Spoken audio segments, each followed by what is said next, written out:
avez trouvé déprimante cette émission ou pas? Le journal des bonnes nouvelles. C'est donc le journal des bonnes nouvelles et on va remercier Chavins qui nous a fait ce il y a beaucoup de bonnes nouvelles. Entre le journal des bonnes nouvelles, le téléphone. Et en ce moment, c'est pour les Allez, bonne nouvelle numéro 1, Nico. La première bonne nouvelle, c'est qu'on a changé de protocole Covid. Donc, fini les matchs reportés pour 4 personnes atteintes. Et là, aujourd'hui, pour 4 personnes atteintes, tu gagnes... Ah non, c'est pas ça.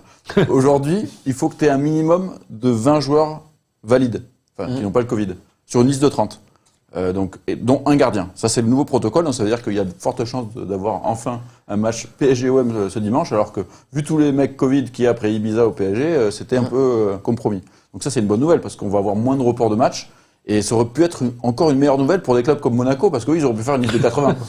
Ils ont je sais pas combien de contrats. 75, non, on a eu, ouais, je crois qu'ils ont 75. Non, mais du coup, c'est une bonne nouvelle pour le match, effectivement, de dimanche. Eh ben oui, parce qu'il y a beaucoup moins de chances que ce soit reporté. Voilà, il y a beaucoup de chances. Et les matchs d'après aussi. Ah ouais. Et en plus, nous, on a déjà, on a anticipé tout ça. Tous nos cas de Covid, on les a eus très tôt. Et c'est ça. Du coup, Ils étaient intelligents, les joueurs. Eh ouais.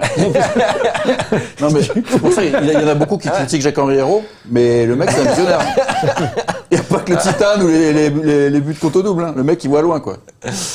Bonne nouvelle numéro 2. Bonne nouvelle numéro 2, c'est que peut-être que cet été, il n'y aura pas de gros départ de joueurs.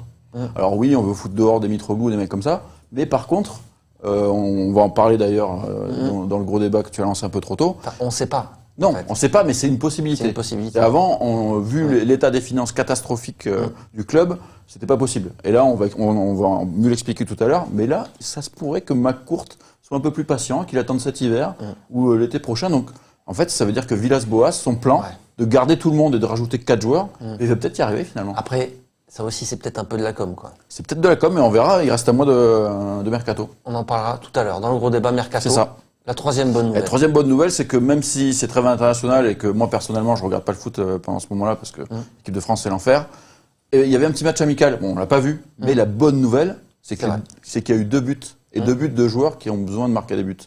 Le premier c'est Lopez qui joue plus beaucoup et qu'on pousse un peu dehors. Et le deuxième c'est Rongier. On se souvient qu'il y avait un gros problème de finition. Et donc les deux ont marqué et ça c'est une bonne nouvelle pour la confiance. Et c'est 2 milieux de terrain, quoi. Ouais. Et il y en a un, parce que comme tu disais, des joueurs qui ont besoin de marquer des buts, moi je pensais à Benedetto aussi. Eh oui. Benedetto, lui, il n'a pas marqué par contre. C'est pas grave, c'est quand même une bonne nouvelle. C'est une bonne nouvelle. On est dans le journal des bonnes nouvelles. Pour ceux qui disent que cette émission est déprimante, hein, Voilà. on a quand même des bonnes nouvelles. Déjà 3 bonnes nouvelles d'un coup. Ouais, voilà.